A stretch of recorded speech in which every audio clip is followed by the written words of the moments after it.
Good morning, Deacon Chris again with just a little bit of formation for our time while we are worshiping apart. Actually, today is the first day of what we're calling phase one of reopening the church, which means we're going in for sort of a practice ceremony, and we're going to be working on being able to have ways of bringing everyone back together very soon. But in the meantime, you will notice that there are going to be some changes in the liturgy. So I thought today would be a good time to bring up a little lesson about how we even decide what's in the liturgy. So we all know we have this nice Book of Common Prayer. Oh, hello, Kat.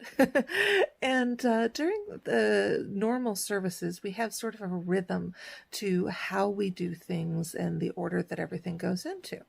But we also have space in the Book of Common Prayer in order to determine if there are things for local reasons, or in this case, because of a pandemic, that we need to make some changes to in order to have everyone be able to participate and be safe. And so I wanted to direct you to page 400 of the Book of Common Prayer.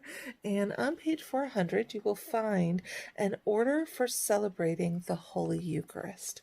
So what's interesting about this is it actually has none of the prayers written into it. You can find those on other pages in the Book of Common Prayer.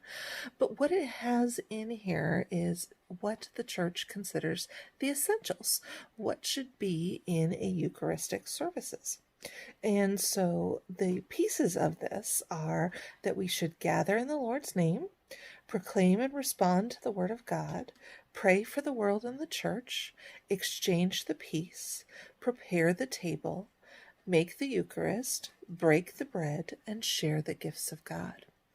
So what you're going to see, for those of you who watch the liturgy today, is you're going to see us doing each of those pieces, but there'll be slight differences from what you've been used to. For example, if we do an exchange of the peace, it will be a distanced exchange of the peace with just a peace symbol or a wave to exchange the peace to our neighbors. So we're not going to be shaking hands or getting close to one another, social distancing.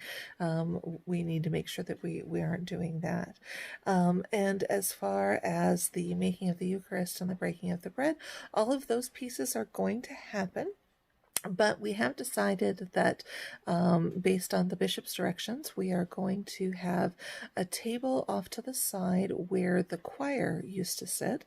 And at that space, that is where we are going to place the bread. And as you leave, you will see that people will be coming forward to take the bread, and the priest will be pronouncing a blessing on them, but you will be immediately leaving the church upon the reception of the bread.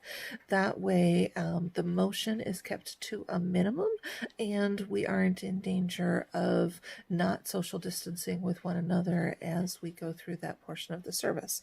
So as we share those gifts of God and go forth into the world, that will be sort of all one piece that will happen at the end. One of the other things you'll notice is that we won't be singing this morning.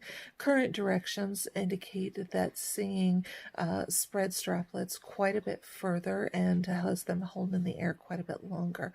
And so for the time being, we're not going to have congregational singing in any of our services.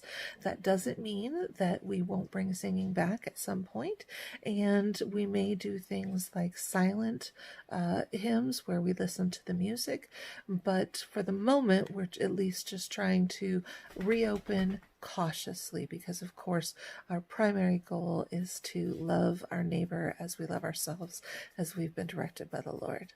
So I look forward to seeing you in the virtual world, those of you who are not coming to this practice setting, and to seeing a few of you in the real world. Hopefully we'll be able to see more of each other in the very near future. Have a great week.